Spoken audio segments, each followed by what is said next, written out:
In this video, I'll show you my really simple setup to take an image that has both a black and white background in the same shot. Hello, I'm Gavin Hoey and you're watching Adorama TV, brought to you by Adorama, the camera store that's got everything for us photographers.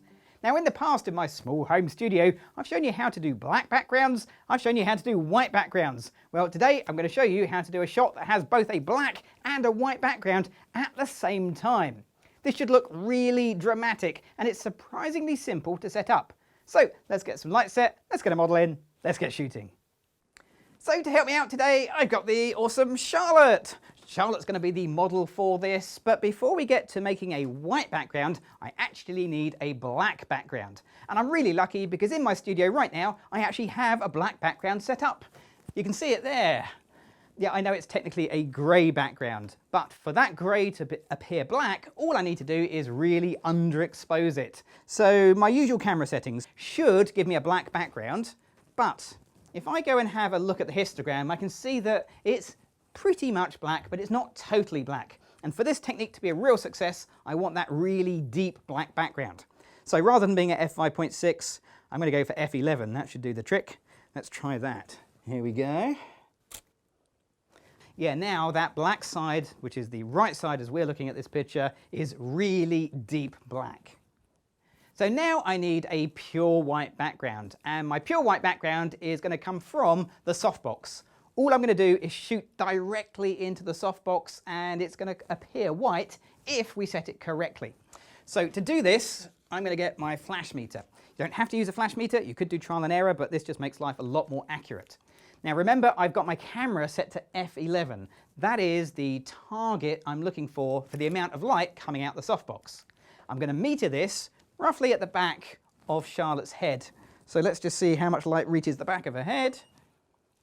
And by a stroke of luck, it is exactly f11. That's perfect.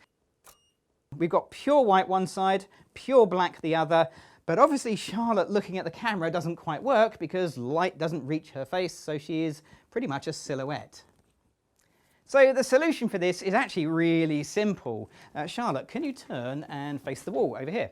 So I'm actually going to shoot a profile picture. So without changing the camera settings, I should be able to have a nice little profile shot where we've got black one side, white the other, and then the front of her face is actually lit. And that might be a bit of a surprise, but it's all down to the size of the softbox. Basically, the bigger the softbox, the more the light has room to spread around. Let's take this idea and see if we can work it a little bit to get something really dramatic. I'm going to take a few pictures like this, but then I think we might do something with Charlotte's hair. Right, let's take some shots. Here we go.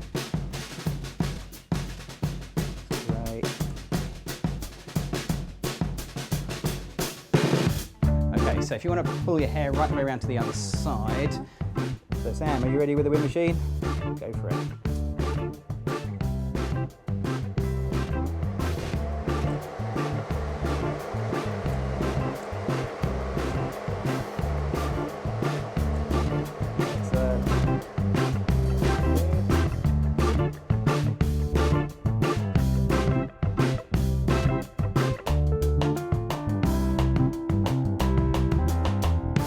So that was great fun and it made a bit of a mess of Charlotte's hair, but she's put it all back now, looks really neat. So what if you want to shoot something different? What if you want to have a much longer picture rather than that really tight headshot? Well, all I need is a longer white background, and luckily I've got one. All I have to do is rotate my softbox around and now I have a much longer white area to work with. The downside is I now have a narrower white background, which means the light isn't going to wrap around and light the front of Charlotte's face in the way it did before. So the solution is a second light. I've got an Xplor 400 in a softbox and I've moved it fairly far back because I still want that short lighting look. All I need to know is the exposure. Now remember, I'm shooting at f11, so I want this light to be f11 as well. Let's just see what we're getting. f8, that's close. f9, f11, bingo, there we go. So that should be exactly the right exposure. Let's take a test shot and find out. Now there's a couple of things I need to do here. First of all, obviously my white background doesn't extend all the way to the left-hand side of the picture. We'll deal with that in Photoshop later. And secondly, the join between the black and the white just above Charlotte's head isn't as neat as I'd like it to be. Well, I could Photoshop that, I guess, but if there's a way of doing it in camera, that kind of makes sense to do. And it's not a high-tech solution, it's just a matter of moving the edge of the softbox material right up to the edge of the lip of the softbox. And hopefully that will give me a much cleaner line. Let's have a look.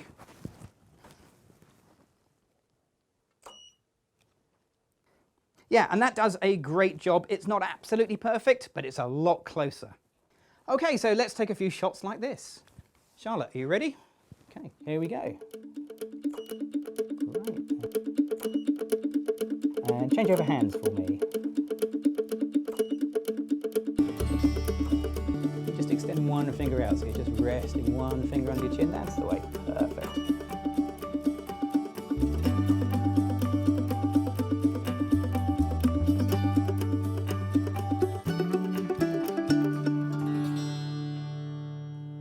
So this is working really well, but so far we've only taken profile pictures. What if you actually want Charlotte to look at the camera?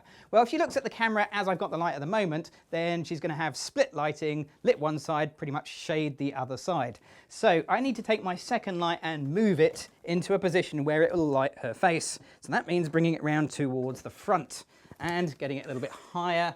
I'm going to go with a sort of classic, almost Rembrandt type position for the light. So nice and high, coming down, something like that. Charlotte, do you want to just turn to face me? That's terrific. I'll get that in nice and close. Right, let's just take a meter reading and see what we're getting. Remember, I'm shooting at f11, so I need the flash to be f11.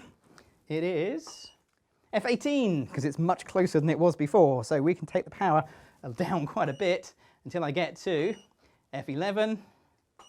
Bingo, okay. Let's take a test shot, see how this looks. So just looking straight at me, square on, that's great.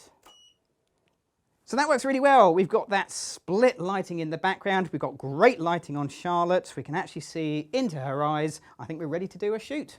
Charlotte, are you ready? Okay, let's take a few pictures. And I've got to keep an eye on the position of the line through Charlotte's head, so I'm looking to maintain that as close to the middle as I possibly can.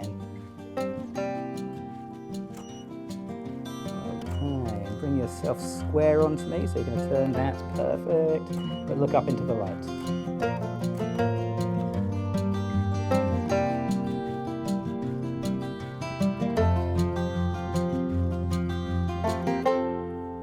In theory, the black side of my pictures could be pretty much infinite in size, but in reality, when you add in the second light, it can make life a lot easier if you put a real black background in there.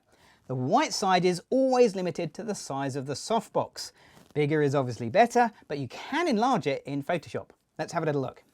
So here's a shot I want to edit. I'm just going to start by cropping away the top and bottom to get a nice clean edge there, and then I can extend out the width. So to extend the width, remember I made this white, pure white, I checked it, I went through the steps. All I have to do then is get a paintbrush, make sure my foreground colour is white, and paint more white. And there you go, I now have a much larger white background.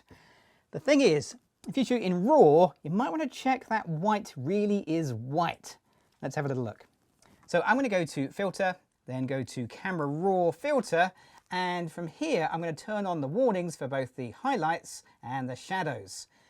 Blue is pure black, red is pure white, and as you can see, my softbox isn't white. I mean, it was, I know it was, but this is how RAW works. It always holds back a little bit of whites, so if you really want to burn out those whites, make sure you go to the white slider and just take it up a little bit, and there we are, job done. The other side, the blacks, I could leave alone, but if your blacks aren't absolutely perfect, or you've got something in them like here, all I'm going to do is just take my exposure down a little bit and maybe bring my shadows down a touch as well, and drag out a nice little gradient, just a tight one like that. There we are. And that allows me to control the brightness of that side of the picture.